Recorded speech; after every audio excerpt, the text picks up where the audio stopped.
Yo, what is up guys, Grim here, and in today's video we're going to be talking about the round 2 buffs of Lake of Kalandra. Apologies for my voice, I'm a little bit under the weather. Alright, let's get straight to it and cut to the chase. Are the buffs good? Well, no they're not. They don't change anything, unfortunately. You can try it for yourself and test it, I encourage you to do so, but from my testing, they don't change how I feel about the lead mechanic tiles on Lake of Kalandra at all. If you're interested in the changes, basically all they've done is substantially increase the amount of splinters you get from lead mechanic tiles. So stuff like Harbinger, you get some more splinters, but you know, getting more chaos splinters or more exalt shards isn't going to make me very motivated in terms of actually going for that reward mechanic. You know, maybe you get the exalt shards, maybe you get like 6 or 8 exalt shards or something like that, but even then you're gonna be pretty unlucky to get that, and overall that's still even not very motivating in terms of the rewards. And that's pretty much across the board how it's gonna be. None of the elite mechanics have received a reward buff, which makes me excited to have them on my Lake of Kalandra.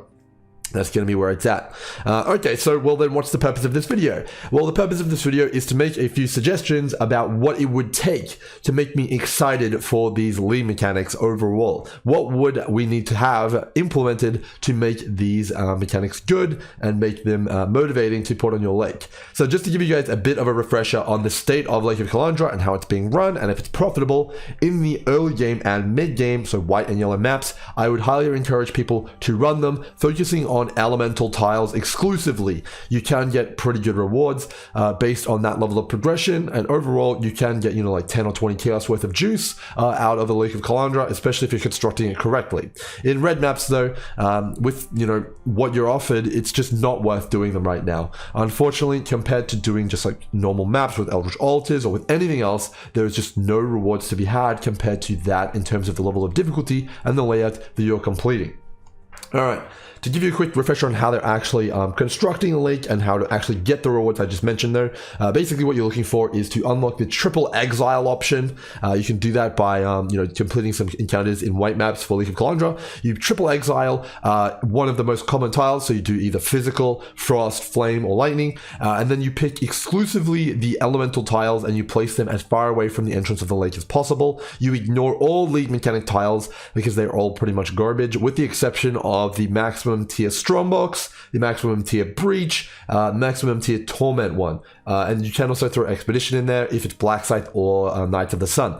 Every other lead mechanic tile is basically worthless in my experience. So obviously that's just an opinion. If you've had good luck with them, well then I'm happy for you. So basically elemental tiles and the tiles I mentioned, you run those, nothing's changed. That's basically where we're at. Okay, so what would it take and what could we change to make Lake of Kalandra one of the best sleep mechanics of all time and really, really fun and rewarding to run? Well, let's get into it. All right.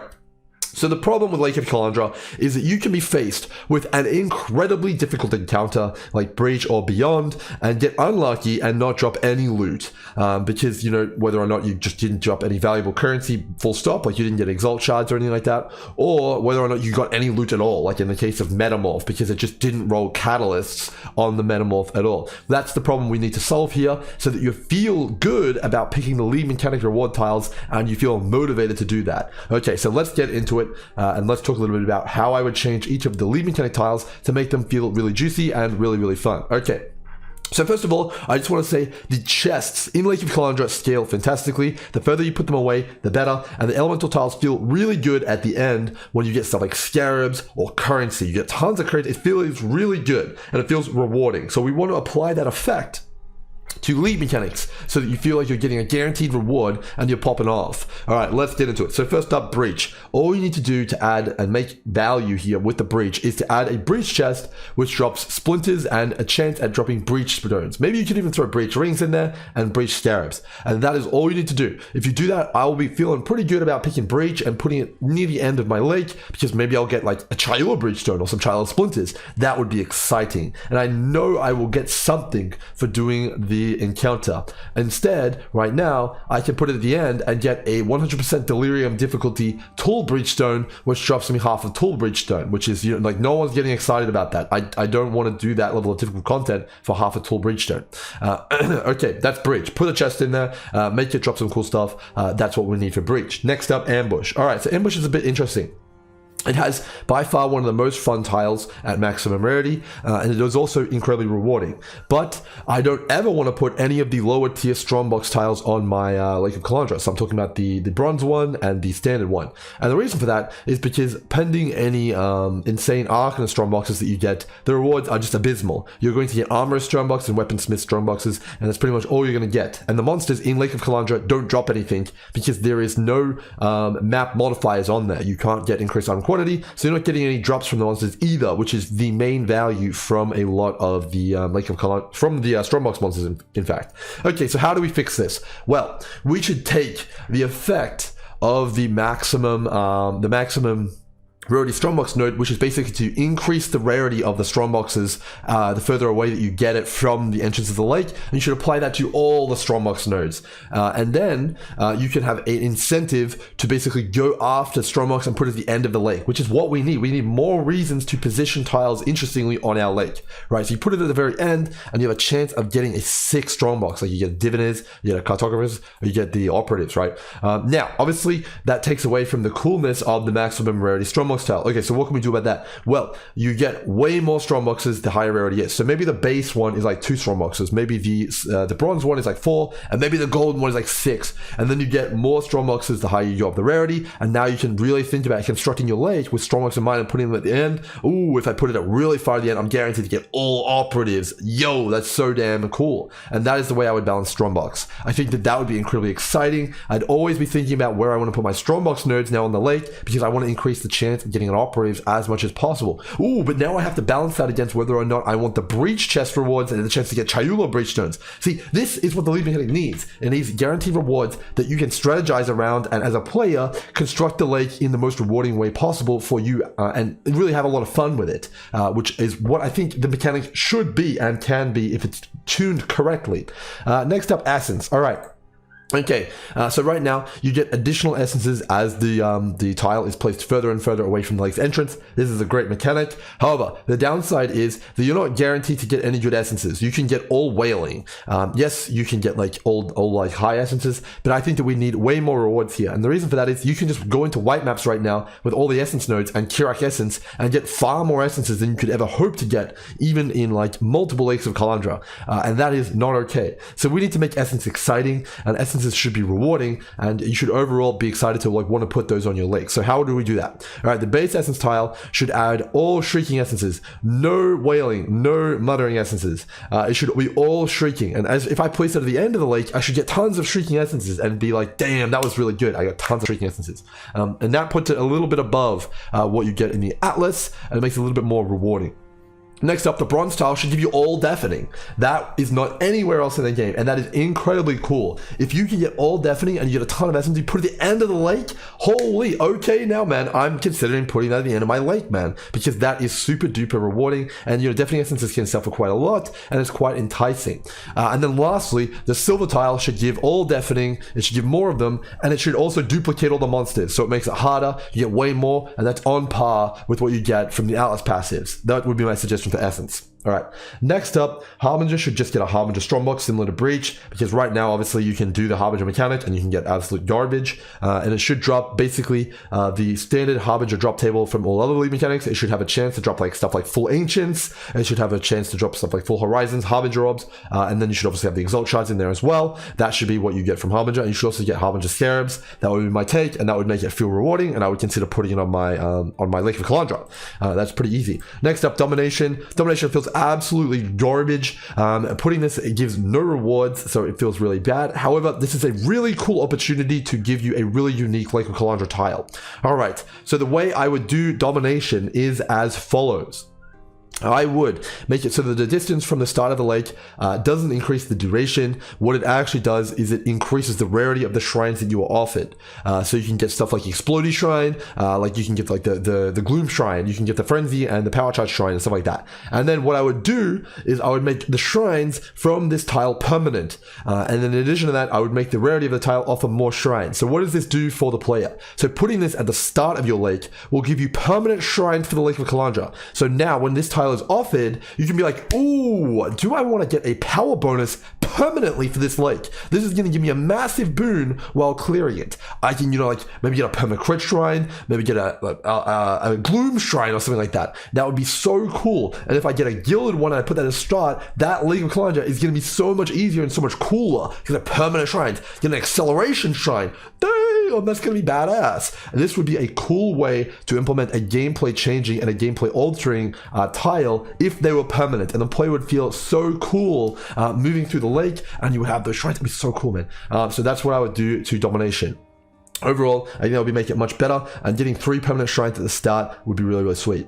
Okay, next up, Metamorph. Metamorph is obviously like in a pretty weird state right now. You can basically get literally nothing for one of the hardest encounters in Lake of Kalandra. Basically, we just need a Metamorph chest, and it should just drop catalysts, which are incredibly expensive right now, and it should also drop scarabs. Basically, normal Metamorph rewards. Add the chest, you get some compensation if you didn't get anything from the Metamorph, and then overall, I think that'll feel pretty good. Next up, Expedition. So Expedition basically just, you need to make the mini boss drop more reroll currencies. Reroll currencies are substantially more rewarding than artifacts. No one really wants to and or can sell artifacts or itemize them in their head as a reward. Make them drop significantly more reroll currencies from the mini boss. I'm talking like it should drop 20 to 30 reroll currencies of like exotic coins if it's placed at the end. That's what we need here, and that would make it incredibly exciting. People would be motivated to put Expedition at the end of their lakes, and people would really want to run them, and they would be very excited to do so. All right, next up, Legion. Okay, so Legion is pretty damn difficult when you do Lake of Kalandra, especially if you're trying to kind of crack it out. Even I cannot do maximum difficulty Lakes of Kalandra on a Legion farmer. Doing it at the end is very hard, and getting any sort of reward which is better than maps is almost impossible because of the difficulty in lakes and how hard the Legion monsters become and how difficult it is to break them all out. Okay, so you basically just need some compensation for doing the Legion and completing it successfully. All you need to do is add a Legion chest there as well, which drops Timeless Splinters, Incubators, and Legion Scarabs. And if you do that, we're all good. I think that would feel okay, and I wouldn't feel too bad about doing Legion. Next up, Scourge. Okay, I mean, Scourge or Beyond is just in a really bad place right now. Obviously, the tainted currencies are not great. Like the bosses are ridiculous and they don't drop anything. I think, obviously this mechanic is pretty rough, and even if they did add a Scourge chest which dropped tainted currencies, it would still probably be F tier on my spreadsheet. So overall, I'm not really sure. Scourge/Beyond just really needs another rework, to be honest with you. They could add a Scourge chest which dropped tainted currencies. Maybe if you get a Tainted Divine Teardrop or whatever it's called, it could be pretty cool. But right now, maybe we just have some tainted currency come out of a chest. But yeah, it's pretty rough right now. Next up, Torment. Okay, so this is actually one of the more interesting ones. I think that it's quite fun. I've gotten 2 divines from my experiences with Torment in Lake of Kalandra, and that is because there is a ghost which basically operates as an Arch Nemesis rare. And basically what that Torment ghost does is it increases the chance for that monster to drop significant amounts of currency. Basically, I think that is the whole reason behind the Torment node. There's basically nothing else you can get from it. Literally can't drop anything else except for that one ghost, which gives you currency. So basically the way I would balance Torment is I would make the distance from the entrance increase the rarity of ghosts, so you basically have a chance of getting a currency ghost, and then I would just make the tiles which are higher rarity give more and more monsters which are possessed, which again would increase the chance of you getting the currency ghost, but even give you multiple currency ghosts if it's placed far away from the entrance, which could be a pretty cool gamble. Maybe you'll get like multiple ghosts with multiple divine orbs and stuff like that. Oh, it could be pretty cool. That's the way I would fix Torment, because it doesn't really have any other rewards. Delve chest is a complete waste of time for anyone who's not doing Delve. It feels really bad to get this node. It's almost like I got like something which I would never consider placing on my lake. All we need to do here is add a chest that once you complete the encounter, it drops fossils and sulfite scarabs, and then it would be pretty much an auto pick or a very good pick for everyone moving forward. So that would be pretty damn good. I don't think that would be a particularly hard thing to do. All right, so that's all the mechanic tiles and how I would fix them. There is one further change which I would like to make to Lake of Kalandra, and if I could, and that would be elemental tile balancing. So right now, when you do a stamped elemental tile, you have a chance to get stuff like div cards, uniques, gems, scarabs, maps, and currency. I believe that's everything. That does make it a little bit difficult because you can have lakes where you get like 7 or 8, or all of your lake rolls uniques, and then you get no good uniques, and it feels bad, and you have no control over that. So the way I would solve that is I would actually tie reward types to the actual elements themselves. So what I mean by that is if you run a chaos tile, it would always be currency if it was stamped. If you run a frost tile, it would always be uniques. What does this do? It gives agency and power to the player and allows them to construct a lake which they find most rewarding. If you're playing as a Seth and you really want uniques, you could try and reroll or gamble or, you know, purposely pick all of the frost tiles on your Lake of Kalandra and get a ton of uniques. If you're playing in trade and you want to make the most currency, maybe the lightning tile is scarabs when you get it stamped. So you could do all scarabs. This is the stuff which made Heist so successful. And if we have that in Lake of Kalandra, I believe it would be far more rewarding and people would be much more exciting. Basically, to sum it all up, we obviously need more rewards across the board. They need to be more consistent and you need to feel rewarded for your time. But in addition to that, you need more reasons and more agency over creating the lake and customizing it to give you the rewards you want. That would increase the chances of having strategies around it and also increase the fun factor and also the variance in your lake. So if you could get a lake which had like 7 or 8 scarab tiles and you place them all at the end, you could walk out with like 20 or 30 scarabs. That'd be badass, man. That would give you the feeling of the Cosmic Apex Sentinels from last league. And it's not a question of balance. It's not a balancing problem because Cosmic Apex Sentinels did exist. They dropped like 50 scarabs when juiced. So it's not a question of why they can't do it. It's just, they just need to do it. That's all they need to do. And then the league mechanic will be saved. If they do all this stuff or they do anything close to this stuff, the league mechanic will be saved. I just hope that someone hears this. Anybody, is anybody out there? Please, let's make the league mechanic fun. It's pretty close already. The elemental tiles are great. They drop a lot of loot and they're worth doing, but we need the league mechanic tiles to be up to par and we need a little bit more agency over what we can do on the lake. Hopefully this hasn't come off as negative. I am really excited about the possibilities of Lake of Kalandra, and you know, it's close. It's worth doing in low tier maps right now, but it needs to be worth doing in high tier maps. And I think with these suggestions, if we get any of these, maybe we can start looking at making some actual cool content around Lake of Kalandra. With all that said, guys, hope you guys enjoyed the video. I'll see you guys in the next one. Cheers.